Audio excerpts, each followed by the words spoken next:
How's it going, guys? Welcome back to another video. I actually got the chance to upgrade the brakes on my YT decoy. The homie H actually had a set of MT7s laying around. He let me get that from him, and I actually went through the whole process of setting up the brakes, and I ran into a little problem. Actually, one of the levers started leaking when I was doing the bleeding process on it, so I came down with two options. Either I can buy another lever, which is $100 to $150, or go ahead and try something I've been wanting to try for a long time, which is the Shigura setup, which is basically a Frankenstein setup of a full MT7 brake setup with Shimano levers. Okay, guys, here you go. These are the XT levers, in case you want to check them out. Okay, so this is our starting point right now. We have a Shagura caliper with a Shagura hose, obviously with the Shagura levers right now. Here we go. We're going to start off by sliding the little cover off, and then we're going to go ahead and start on doing the nut. We will have some brake fluid coming out of it, so make sure you have either a rag on the bottom or a rag in handy. And then make sure you put the hose up like this so you don't lose too much liquid, but you will have some liquid coming out of the levers. So we'll try to flip it over as fast as we can. I'd rather lose the fluid from the lever and not the hose. And here we go, we have the exposed olive. We're gonna slide down the nut. I'm gonna go ahead and cut this out. Got a little Amazon hose cutter. I'm gonna try to leave the link down below if I find it. Just pretty much try to cut below the barb. Should cut right through. And slide out the nut. We don't need that anymore. Let's not forget to take out the cover as well. Okay, so we have a nice 90-degree cut on the hose. So we're gonna go ahead and start building the lever up. We're gonna start with the cover first, our Shimano cover. We're gonna start using the Shimano nut next. Then we're gonna do the Shimano olive. And last but not least, we're gonna go ahead and start building up the barb. And in order to slam on the barb, I actually already had a little brake kit, which I highly recommend to invest on. Get the blocks, it kind of sandwiches the hose between the blocks. You use like a vise or a vice grip, whatever you want to use. This is already kind of set to the width of the hose, so it's not really squeezing it too hard. We're gonna go ahead and slide in the barb. It's a gold one for the Shimano one, in my case. Slide it in where it kind of fits slightly on that. And you want to get a mallet that's softer than the material. I want to see this might be like brass or something like that, so I went and got a little rubber mallet, and then you just tap it in until it's nice and flush. So let me see if this lets me show you how flush it is against the hose. That's what we want to get, no gap between the hose and the barb. Okay, now it's time to go ahead and slap on the lever. I'm going to screw the little nut that it has. Just be careful, it does have a little O-ring washer on there. Make sure you don't drop that when sliding out the bolt. Shimano did do a little like push pin on the little lever so it can open up wide, which is kind of cool. So that way you don't have to take out the grips or anything like that. Push it in and it pops it out. You're gonna slide it in like so. I'm just gonna loosely tighten this just so I can move it and work with it. Okay, so now it's time to slide in the hose into the lever. The barb with the hose, nice and flush. Then the olive, and then the nut. Always start off with your finger. Make sure you don't cross it or anything. And then once you start feeling some resistance, come in with your wrench. And I think that's pretty good. I already have my lever set up, so there's already some brake fluid in there, which is royal blood. That's what I'm gonna be using on this. I'm gonna go ahead and start pushing some fluid through, and it should be pretty smooth. And as I push fluid through, it's gonna start building up on the top. And then you should see some bubbles come out. And there we go, we see some bubbles. Getting the air out of the system at this time. And we're gonna push it through until the funnel fills up, or we stop seeing bubbles. So we'll get right back to it. And what I personally like to do, I like to come to the top and hit the lever a couple times. It kind of lets a little bit more air bubbles out. And as I'm doing this, I'm checking for leaks. This is where I had leaks before. So far it's dry. That's a good sign. Make the liquid go down about there, almost to the point where I fill up the syringe again. And then I'm gonna push fluid right through the syringe one more time. I do this process about 3 times, you know, push the liquid back out to the hose, and then push the liquid back up to the lever. All right guys, here we go. We're on our last one. Pushing liquid in through the hose, and as you guys can see, there's no bubbles coming out, so we should be good to go. Okay, so we pretty much went through the little bleeding process. We're gonna go ahead and plug this up with our little plunger, so that way when we take away the syringe from the caliper, the liquid doesn't run down to the lower part of the system.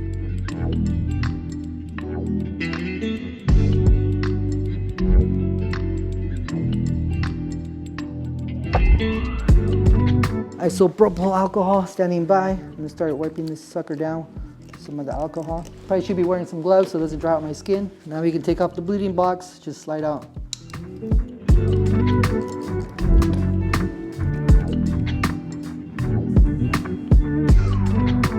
So for now, we're not gonna line up the caliper. We're gonna go ahead and finish the top and then line up the caliper at the end. We're gonna take off the plunger, hit it one more time with a couple of the top leads.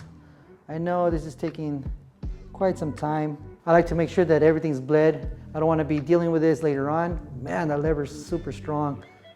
So yeah, no more bubbles at the top. We're gonna go ahead and plug it up one more time. We're gonna unscrew this and screw it in through the top. Make sure you don't cross thread, nice and smooth. There we go, semi-tight, don't crank on it too much, just wipe it down. Give the lever a couple squeezes. Oh man, dude, this lever is firm. All right, so now there's one last thing to do, and that is to line up the caliper. All right guys, so that's pretty much all set to go. The caliper is aligned. The levers are good. One thing I want to do stress is I want to make sure that you have no leaks anywhere. Give the squeeze everything. I mean, the lever's really firm, so I doubt I'll have any leaks anywhere. You know, go over all the little bleed spots, kind of like the bleed port, where the banjo nut is at. Yeah, have no leaks whatsoever here. Now I can slide the cover in and it should be good to go. You just slide them in. It's all set to go. Let's go out on the trails and test these out. All right, here we go, a quick little look. That looks awesome. I like the calipers, they look nice and shiny. So it's the first time for the decoy and my first time going down with Shiguras. Dirt is pretty good right now, from what I can see. Look at some chunky stuff. See how the suspension feels? Feels pretty plush, pretty good. Oh man, these levers already, you feel the difference. Like it's effortless to start feeling the braking point on it, or the bite point. We're gonna go down little steep sections right here. It's been a while since I've been here. This is where I stopped earlier. Yeah.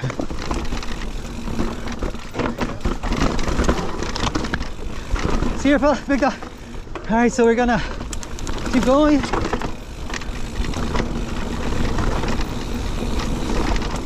All right. So yeah, the bite point is definitely there. Whoa, whoa, it's definitely grabbing good. Let me get used to this now. Whew. Yeah, I could have put a little bit more air in my rear tire. It's pinching a little bit. I'm on like 22 psi. Should definitely got it. Whoa. All right. Trying to see if I can control my speed with my braking, and it's definitely doing the job really good. The front lever is stiffer than the back, but control is definitely there with the bite point and the braking power. I do not feel any fading whatsoever right now. All right, look, stop on a dime. Whew, that was good. Power is definitely there. I didn't think it was gonna be so noticeable, but yeah, definitely no fading whatsoever. It was strong and what's it called, consistent the whole way through on the braking. And I definitely felt like I didn't need 2 fingers on none of that steep stuff. I know it's a little hard to tell how steep a trail is on a GoPro, but it's pretty steep. I felt really in control. That first little downhill was a good test. We're gonna go about the same way. It's a little less steep, a little more rocky. There's a little step over here that I haven't done ever.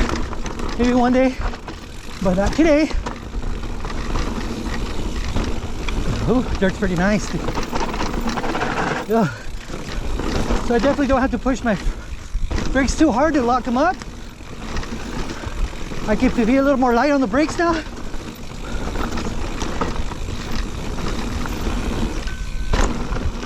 Oh, look at that. I can barely touch them and they lock up. Let's see, watch. Let's see if you can hear it. So this is good. I probably won't get much fatigue on long descents. That felt really good. Here we go. It's another trail. This is more of the flowy one, I would say. Still chunky in the beginning. These brakes are gonna get a little bit to get used to. Really touchy. Woo. Dirt's great though. Boom. Oh. Oh.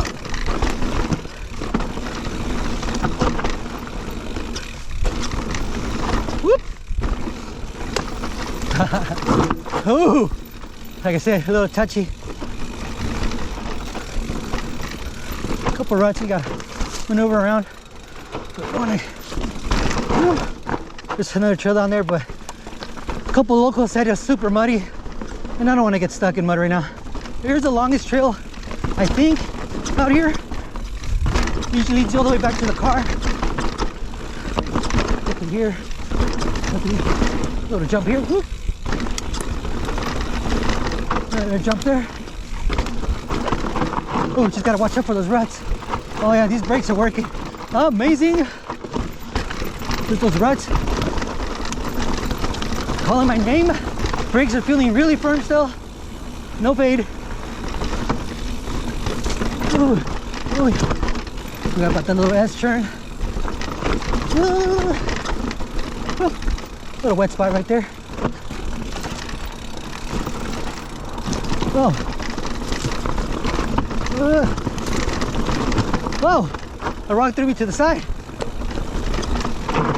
Ooh, yeah, that rear brake. Grabbing on good.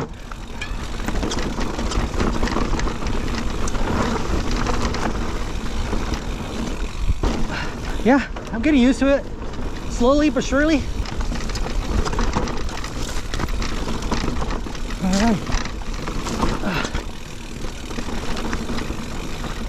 Whoop.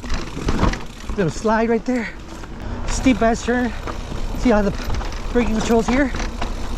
Yeah, it's really good. Look, I'm going pretty fast and then slow down. Nice and quick. Look at that. Feels good. Whoop. Whoop. Nice. So overall, these brakes are feeling great. This is a perfect setup for anybody that has a Shagura and accidentally broke their lever and wants to go to dual Shimano levers, because the price of 2 Shimano levers are about the same as 1 Shagura lever. They feel good. The power is really good. So yeah, hopefully this video helps out somebody thinking about going Shigura. Definitely try it out for more power. It feels really good. Thanks a lot for watching, guys, and we'll see you in the next video.